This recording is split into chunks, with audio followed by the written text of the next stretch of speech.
You're listening to Vince and Matt on the Montreal Marketeers podcast.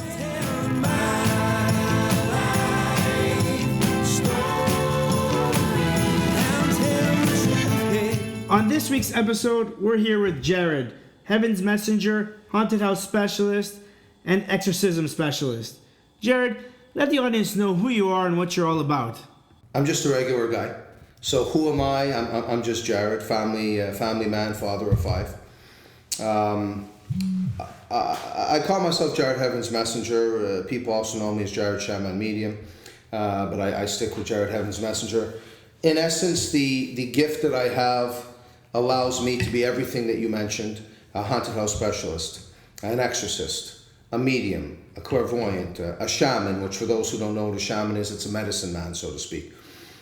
My goal and my objective is to use the gift, being a vessel for above, to the best of my ability to help as many people as I possibly can. Now, I'm here in St. Lazare. I do have clients in the area, all over Montreal, the outskirts. I have clients in different provinces. I have clients in different countries. I have clients now, I'm happy to say, in different continents, a little bit pretty much from all 4 corners of the globe. Obviously, I'm one man. There's only so much I can do and so far I can go. But I do have a pretty extensive client base. It's word of mouth. And when you're honest and you give 100% and you're passionate about what you do, and at the end of the day, I accept to do what I do because it makes a difference, a positive difference for people. I change lives. So Jared, when someone calls you, what are some of the situations that you encounter on a day-to-day basis?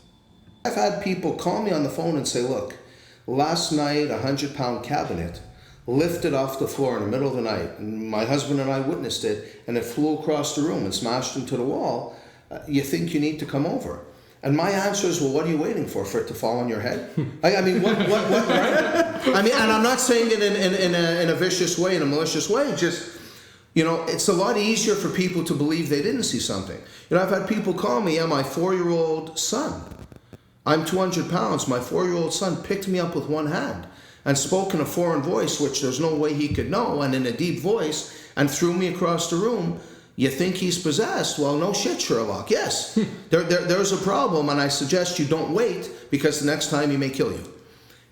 But for most humans, they'll get messages or they'll see things in dreams because heaven will connect with us in many different ways. We get messages all the time from above. Most people ignore it or chalk it off to chance or coincidence. Yeah. It's easier to ignore it.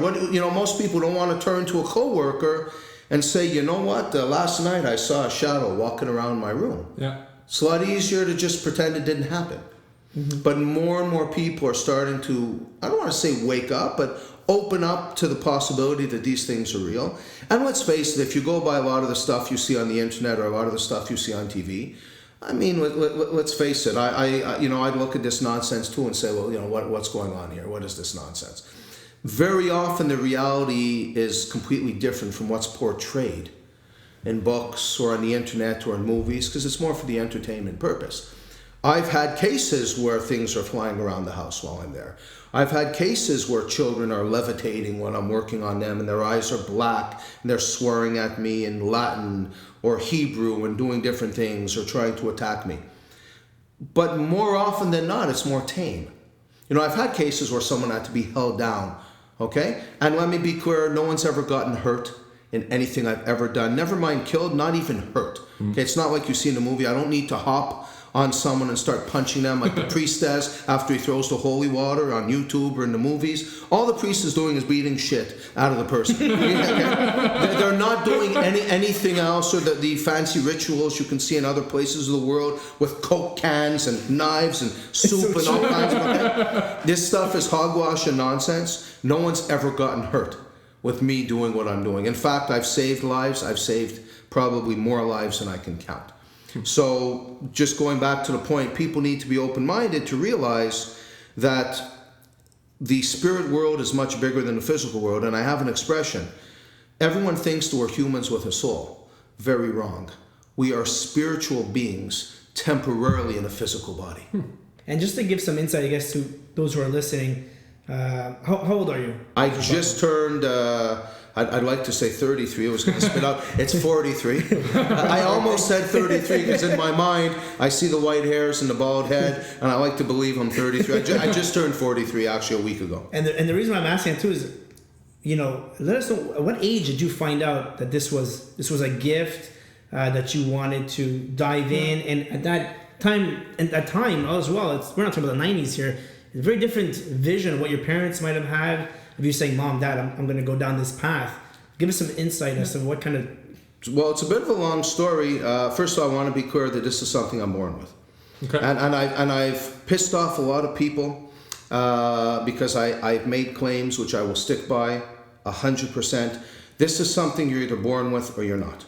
You cannot learn it. And I know now on every street corner someone tells you they're a medium or a psychic or a shaman or an exorcist or they do haunted homes. And you could actually take courses now. You could spend thousands of dollars and take courses on how to be a shaman. Never mind that people study 40 years in the jungle to be a shaman. Never mind that, you can't just take a course and learn how to speak to angels or speak to spirits. And for those who do, look, there's light and shadow. I'm born with it. When you're born with it, it's coming from the light. It's coming from the right place. I'll let people figure out where, it may be coming from with some other people who have certain gifts. And I'm not the only one in the light. Let's be clear, I'm not the only one who does this. There are others who have this type of gift at different levels, okay? And doing different things. But I was born with it, and as a child, I did see things. I put it out of my mind because, what are you going to do? Especially I grew up in the 70s. I'm born in 74. And this isn't really something that you spoke about, right? And as I got older, it became a little bit stronger. Again, you become a teenager. What do you want to do? You want to drink. You want to meet girls. You want to, study. You want to get somewhere. Mm-hmm. Play sports. But it was always there. I always understood I had something. I never understood how deep it was. I never understood exactly what it was. And as I got older, I started to feel a weight on my shoulders. And I believe that everything happens in life when it's supposed to happen. There's a time and a place that everything is meant to happen, including when someone is meant to use their gift.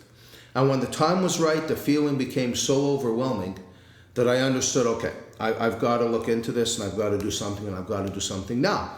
And that's when I met someone who helped me to develop what I had properly, because you're going from being, so to speak, a regular guy to being in the spirit world and the physical world 24/7 at the same time. I could be having a conversation with you guys while the angels are giving me a message at the same time, and I've got to hear both. Or I could have demons psychically, spiritually trying to attack me all the time, okay? And they do. So there's a very fine line as well between not just reality and what's not real, but sanity and insanity. Gets to a point where you walk that line. What's real here? What's really happening here? And I was lucky enough to have a proper guide that had been doing this for many years. And it's a very long story that's not really important to get into, but just to say when I got his name from above. I was able to figure out who it was, doing some research, and I called him, and he basically just said, "Kid, I've been waiting for your call." "What are you talking about? What do you mean you've been?" He said, "Well, the angels told me to expect someone who was going to be calling me that has a very powerful gift."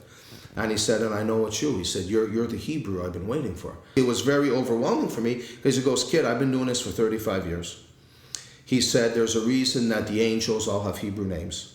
There's a reason that, Jesus was a Hebrew, and Moses was a Hebrew, and Abraham was a Hebrew, and King David was a Hebrew, and King Solomon and Mary and Joseph, and all these figures that are important to all the major religions and go back thousands of years." He said, "Kid, only a Hebrew can have the energy that I sense from you on the phone." And this was very overwhelming for me because I'm a regular guy. I'm born, I didn't choose. This is how I was born. I'm a Hebrew. I could have been anything else, right? But it was just so mind-blowing for me. And literally I spent probably 6 months with this individual making sure that I developed my gift properly, that I was using it the right way, for the right reasons. And I put myself in a position to be ready so that I knew I was giving 100% to help people the way that I should help them. In fact, for 6 months, before I started doing this as a living, so to speak, okay, I just did friends and family for free, just to practice, to fine-tune the gift.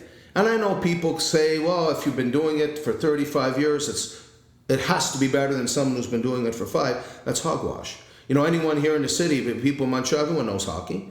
What do you want? Who would you rather have on your team? You'd rather have a veteran who scores 2 goals a year, or you'd rather have Connor McDavid on your team? Yeah. Well, or a young Wayne Gretzky, right? What are you going to say? No, I want the old guy who's been around 20 years, but he hasn't scored in 6. Yeah. That means absolutely nothing. You can certainly learn things as you go along, but the strength or the power of a gift, it has nothing to do with how long someone's been in the industry. And why I also say you have to be born with it. You look at a Michael Jackson, an Elvis Presley, a Celine Dion. I don't care how much someone practices. Unless you're that talented, you're never going to sing like these people. Okay? Wayne Gretzky, Michael Jordan, LeBron James, whoever it is.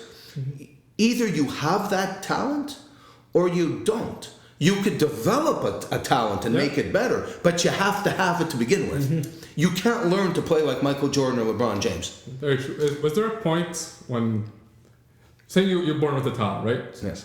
Was a certain age where you start realizing, this is something different. So I know you start feeling the weight on yourself, but did you always understand what that talent exactly was? No, I didn't. It really took me a while. I pushed it out of my head, and look, I laugh about it because even as a teenager in my late teens, I used to have friends bringing me their boyfriends or girlfriends or people they were interested in, just for me to, let's say, touch them, their head or something, and look at them, feel their energy, and no good. We kind of laughed about it. Yeah. But if someone was with a boyfriend, for example, or a girlfriend, and I said, my honest opinion, this person has a negative energy, they're not for you, they would literally dump them. And it was kind of a bit of a joke, but people went along with that. And then after a while, I was like, okay, I'm going to stop doing this. It's nonsense, right? And as I got a little bit older, the weight got more and more. And was it, growing up, being a teenager, anyways, for me anyways, I'm sure a lot of people have these stories, but it's kind of hard to blend in with people, and you want kind of be in the group. Was it easy for you to talk to people about this? Good question. First of all, I never really discussed it too much. Okay. And what's funny is I kind of blend. I was a popular kid. Yeah. I played a lot of sports. I wasn't necessarily a jock or one of the cool people in the smoking door at high school. But everyone knew me. Everyone was cool with me. I kind of blended in. I grew up with people of all backgrounds and cultures and races, and I really blended in well with everyone.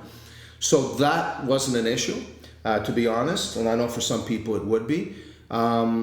But there were a few people that I would discuss. I'm seeing things and I'm feeling things, and hence why they, words kind of spread a little bit, and people would kind of come out of nowhere and, hey, I want to know about this person, And but after that, I really, kind of pushed it out of my mind, and then it just kind of creeped up again. Okay. And when the weight became, I don't want to say unbearable, but unbearable might be the right word.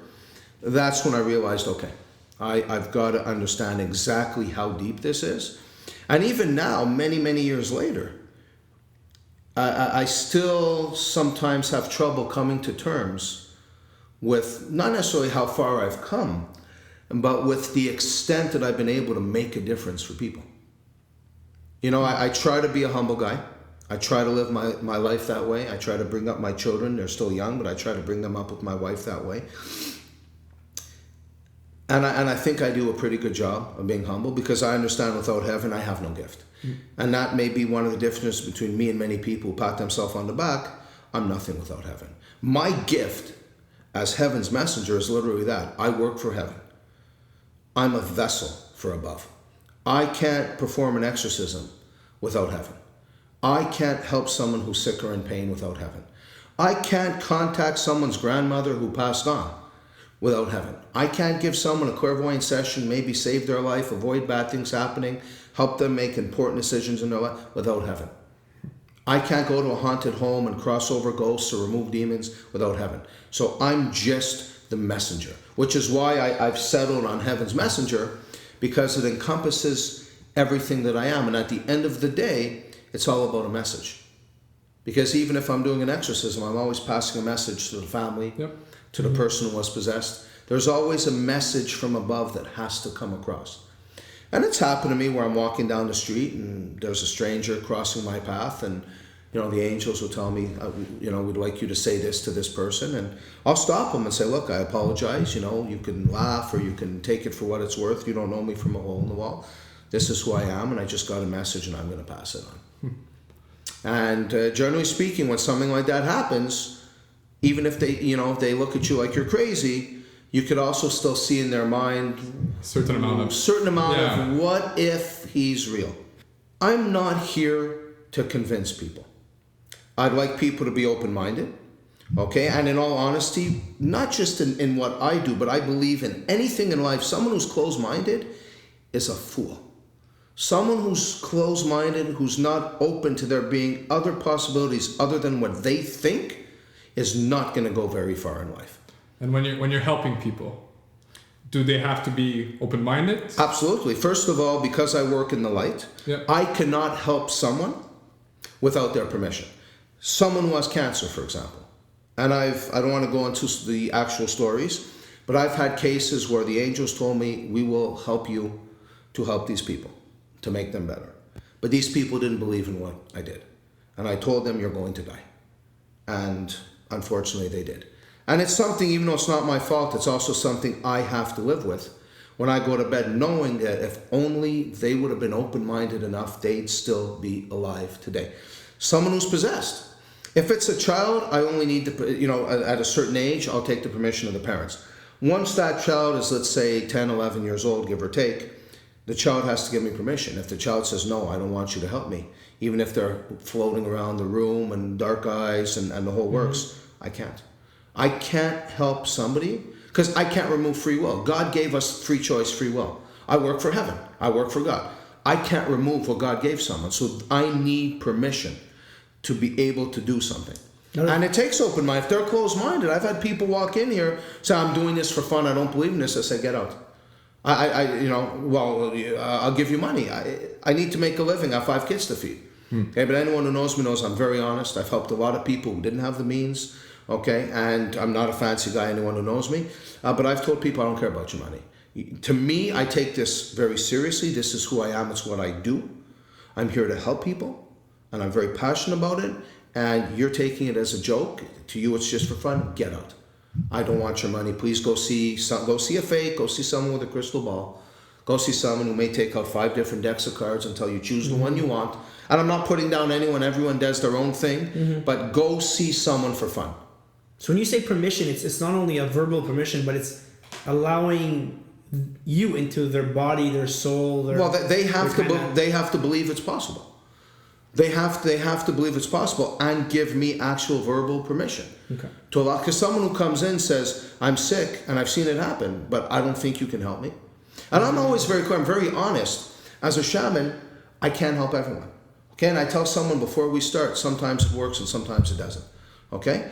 But usually it works more often than it doesn't. And unlike many people who'll have someone there for 10 sessions or 20 and say after, oh, sorry, shit, it didn't work, man, but thanks for all the money. By the 3rd session, if I see it's not going the way that I'd like it to, I stop. So do you see people that traditionally, they go the regular route, go to the doctors and all that, and there's nothing left for them? Generally, very often these are people that will come to see me or somebody like me. Do you see at the beginning a bit of reluctance and it's like, this is my last hope? Yes. Do you see the openness? I see the openness. Look, there's a difference between someone who's closed-minded and somebody who's skeptical. I don't mind a skeptic because it means there's still a door that's open. Someone who's skeptic is leaving a little bit of room to say, show me that I'm wrong. And some of my best clients, some of the biggest supporters that I have today were die-hard skeptics, where they walked in and said, I don't really believe in this. I don't think when I leave here I'm going to believe in this.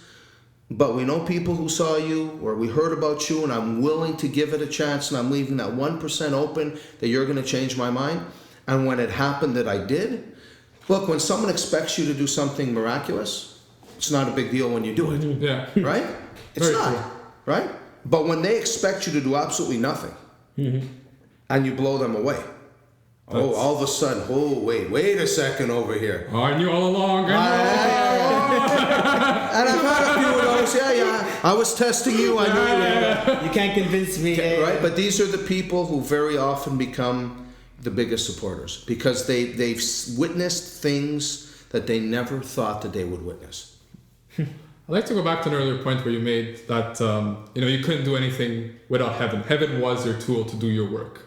I was reading up on you, and I noticed you spoke about stigmata. Yes. And you make it very important to be known that you suffer stigmata. It's one of the things that make you who you are. Well, look, let me say this. I don't think it's necessarily important that anyone understands that I have stigmata per se. It certainly is maybe something that may differentiate me from other people, but that's not what makes me who I am. Why I feel sometimes it's important for people to understand the difference is because there is a tremendous sacrifice that I make doing what I do. See, I'm not a fake. Yeah. Okay, and then you'll have people, no matter what I do, who are going to say it's fake, it's bullshit, I don't believe it. Okay? That's fine. Okay? You're always going to have those people. That's fine. It's not an issue. Okay? But the fact of the matter is that I don't sleep very much. I'm in the spirit world 24/7 as well as the physical world. All of my children have a gift. And they're all young. There's incredible challenges to come with that. My wife also suffers stigmata. Okay, and there's not many people in the world right now who do. Her and I are one. And people have witnessed it. People have seen, okay, you guys yourself saw a little bit of the hole in the hands, okay? Mm-hmm. And there's a misconception, I want to be clear here, there's a misconception that stigmata has to be blood spurting out of your hands and feet all the time. Absolutely false, okay? It's pain, and I'm in pain 24/7, as is my wife. You guys saw I had trouble walking before. My feet are in tremendous pain. I've showed you pictures of my foot, okay? And it's not I'm not here to convince someone who doesn't believe. I'm not here to say you have to believe I have stigmata. Someone who believes will believe. Someone who doesn't won't. And even were blood to start spurting out of my hands, which it doesn't happen. No, it doesn't. I sometimes get marks. It's usually just the pain, which is intense. People have seen me when I get the spear on the side. They've seen me fall to the ground, writhing and screaming in agony. Okay, people have witnessed it. I've had people walk in and say, my God, Jared, you've got holes in your hands. Whoa. Okay? But I'm not here to convince the naysayers or people who don't believe, because even if the blood was spurting out, he did like the wrestlers. He had a little packet of blood, and when we weren't looking, he pushed it. Listen, you believe or you don't believe. But what stigmata allows me to do, first of all, is I suffer tremendously. And people say, why do you have to suffer? Well, when you're making a difference and you're working in the light, there's always a price to pay. Okay, and I don't want to compare myself to any of the great people throughout history. I'm a regular guy. But anyone who's ever truly made a difference has also made tremendous sacrifice. I see things that people only see when they're watching a movie in Hollywood. I see it every day in my mind. Okay? I experience things that people only see in the movies. This is my everyday life. There's tremendous, and I openly and gladly accept to make that sacrifice because it puts me in a position to be closer to heaven, and it makes it easier for me to help people. So the whole concept of the stigmata is not for me to say, haha, look, I have stigmata. Because I think I have one picture of my foot on my website, but I have all kinds of other pictures. If I really wanted to shove it in someone's face, I'd put my hands, my feet, and I talk about it in every second video, which I don't do. I want people to understand what I do is not a joke. I'm not a fake. I don't have a crystal ball here in front of me. I don't wear a tinfoil hat. There's tremendous sacrifice that I make and that my family makes. My wife is home with 5 children so that I can go all over the place helping as many people as I can. We all make sacrifice. So why I mention the stigmata, so people understand, because I hear all the time, to be honest, oh, I'd love to do what you do. No, you wouldn't. Oh, no, you wouldn't. First of all, there's other things I could be doing where I can make a lot more money. Okay? Yeah. So no, you wouldn't, even just from a financial aspect. Okay? But just the sacrifice in my family and me. Oh, I'd love to see and fight demons. Oh, no, you wouldn't.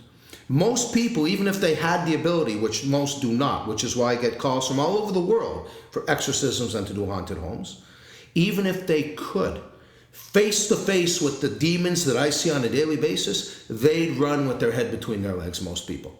Let's call a spade a spade. Yeah. So that's really why I show the stigmata, to say, hey, hold on a second. Everyone thinks it's cool to do what I do, and yeah, it's cool. God's my boss, and I'm not scared to say it. I work for heaven. The archangels are with me all the time. I'm not shy to say it. Yeah, it's pretty cool to be surrounded by them guys and gals, okay? But there's tremendous sacrifice. It's not a game. So as much as it's heaven giving you a gift to do what you do, you also have to put in a lot. Just so I try to make it clear, but you have to go through your own challenges every day to make sure that. I remember I was watching some of the videos you post as well, and I would be scared. I know me personally in my own how my body is or how my personality is. I'm afraid of spiders. You think I'm going to be able to do it? Forget it. I'll be running. And I see that you're tired. Like you mentioned. I'm exhausted. You see, again, when people say, and I'm sorry to interrupt you. Yeah, no, it's good. Well, it's not good that I interrupted you, but I have something in my mind, right? Go for it. Perfect. What people have to understand, and I guess it's on the same vein as the stigmata, when I'm performing an exorcism, heavenly energy is coming from above through me and out my hands. People always see me using the palms of my hands, and hence back to the stigmata. People always ask me, why when someone's sick and you're touching them, it's only with your palms? Why when you're doing an exorcism and you're touching the body or you're moving, it's always with the palms of your hand? It goes back to that. Okay, and because there was an individual born 2,000 years ago who was a Hebrew like me, he's known for his palms and his feet, right, where he got the nails. He was also known as a healer, and I don't call myself a healer, okay, I'm a shaman, but he was known to help people who were sick and with disease, and he fought demons, which is why I'm always using the palms of my hands. There's a distinct connection. And when someone tells me, oh, I heal or I fight demons, the first thing I do, even before I ask them their name, is I grab their hand and I look at it. If I don't see a hole of light in their hand, I tell them, buzz off, you do nothing. So when you do, let's say, when you go to a haunted house, you don't use any of those machines or stuff like that? No, well, there's a video I did, and with the Beat 92.5, the morning show. And there was a gentleman before me. It's not important who he was. I'm not here to say yay or nay. But he came in with machines that detects energy. Well, you guys can come in off the street with a machine that detects energy. What is an entity? What is a ghost, a demon, a spirit? It's an energy. So your machine's going to buzz when it's close to one of them.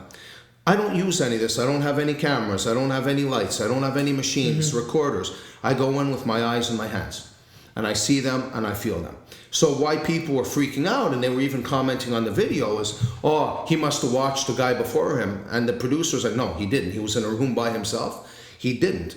And that's the difference. Energy has to come through me to do this, and it's exhausting.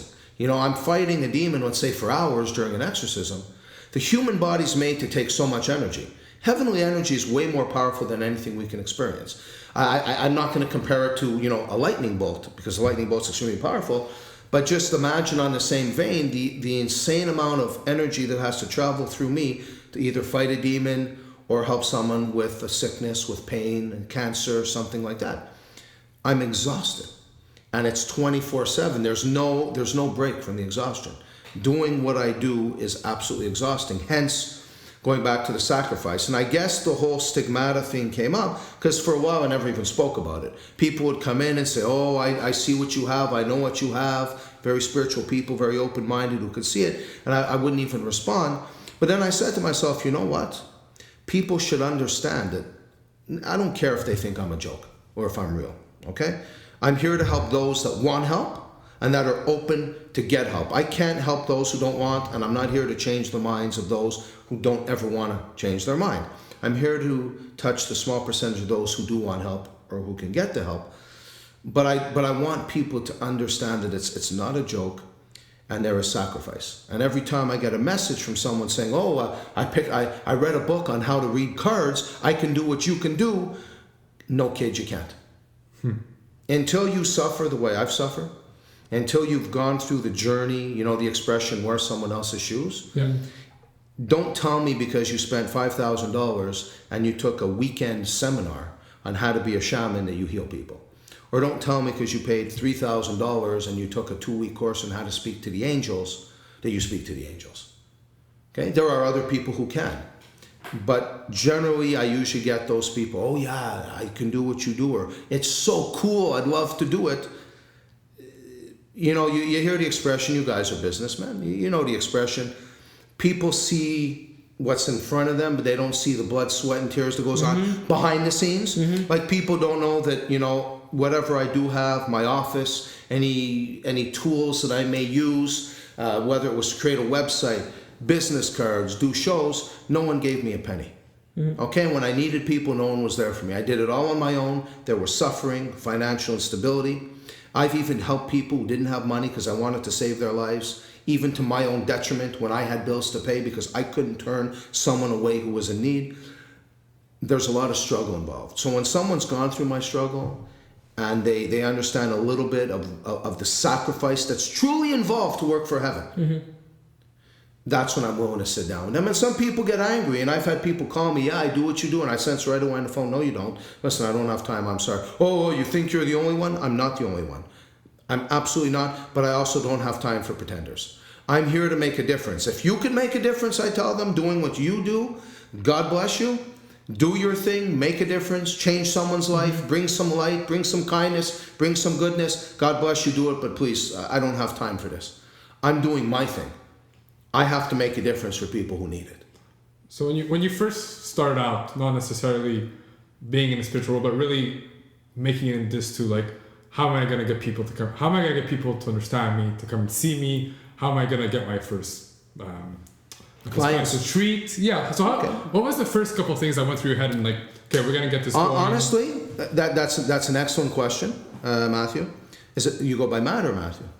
Depends who it is. If it's known enough from Italy, it's just going to come from. I got it. Well, you know, one of my favorite movies, believe it or not, and it's going to sound cheesy, was Field of Dreams. Okay. And the Field of Dreams, one of the things Kevin Costner said was, you know, he got that message, build it, they will come. And I've always lived by a motto that those who need to see me will find me and see me at the time they need it. And I've had people contact me and say, for the last 3 years, I've been wanting to contact you. I just couldn't bring myself to, and now I just felt it was the right time.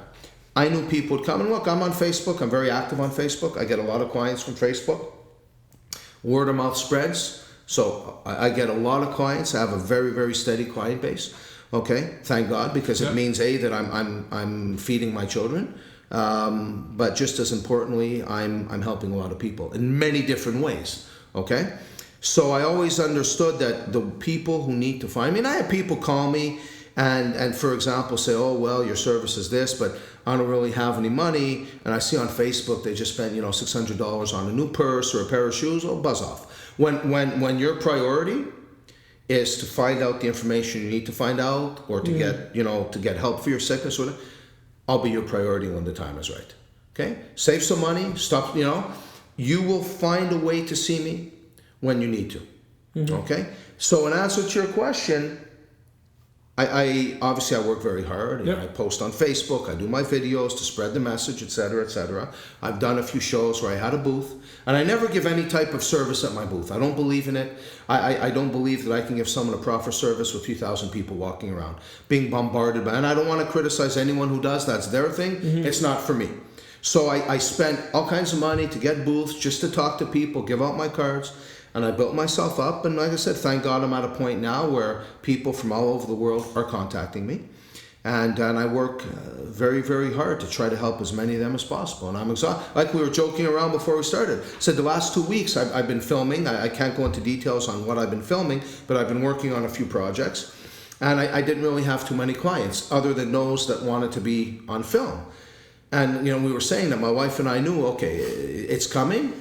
And just probably in the last maybe 3 days, I think I booked maybe 20, 25 people. Wow. It just like every 5 minutes there was another message, another phone call, because heaven gave me a break. They understood I was at the breaking point. The body is at a point where I needed a bit of a rest. And now that I got that little bit of rest, it's going to be constant. It's time to get going again. So, do you find? I'm just curious from the tired, the energy aspect. Do you find, because we're talking about hockey before and sports, do you feel that in 10 years you'll be able to do this? Do you find the body is taking a toll now that you're going to be able to do this in 10 years? You'll be more tired, have the energy, not only energy as in the Lord's help or God's help, but even yourself, your body. Is there a time, I guess? Good question. I'd like to believe that I can. Up above, they've showed me that I'm going to be doing this for quite a while. But it's interesting because before I had health issues going back, and before I really opened up to where I am now, or where I truly understood what it was, many years ago, I had seen an osteopath. Okay? Very, very nice lady that had been referred to me, and she helped me a little bit, but she used to look at me and say, I don't understand how you're alive. With all these issues going on, and the way you should be a vegetable in a wheelchair, something. And I always told her, it's like, I know it's Hollywood, but in the movie 10 Commandments, right, with Charlton Heston, where Pharaoh sends him out into the desert, and at one point the voiceover person doing the narration says, and Moses walked with no food and no water, and he knew not from whence he got his strength, but it was the Lord above. And I told her, I said, God gives me the strength that I need to continue. And I know not everyone believes in God, and that's okay. And I always tell people, you have to believe in something. I don't care, you can call it God, the creator, the source, the universe. I tell people when they see me, you have to believe that there's something bigger than us. Because if you don't, you're wasting your time and money, because I'm telling you I'm getting it from them. So if you don't at least believe that there's something bigger and smarter than you and I, you're not going to listen to anything I say. So you're wasting our time and your money. You can put that money to something else. And I've turned people away, right? So for me, I call him God. Okay, and it's not a man sitting in a chair in the clouds. God is an energy. The whole universe is energy. We are all part of that energy, okay? We're all from the same source. Plant, animal, human, we're all from the same source. It manifests differently within us. Humans are different from plants and animals, but we come from the same source. Okay, which is why it's important to always respect all aspects, okay, of the earth. But God gives me what I need, and I'm hoping that for a very, very long time. So Jared, tell the audience where they can reach you. Easiest way is probably the website, jaredheavensmessenger.com. I'm on Facebook, Jared Heavens Messenger. We hope you liked this week's episode, and if you'd like to reach out to us, or just want to simply check out our previous episodes, visit our website, Montreal Marketeers, that's with 2 E's.com. You can also download our weekly episodes wherever you listen to your favorite podcasts.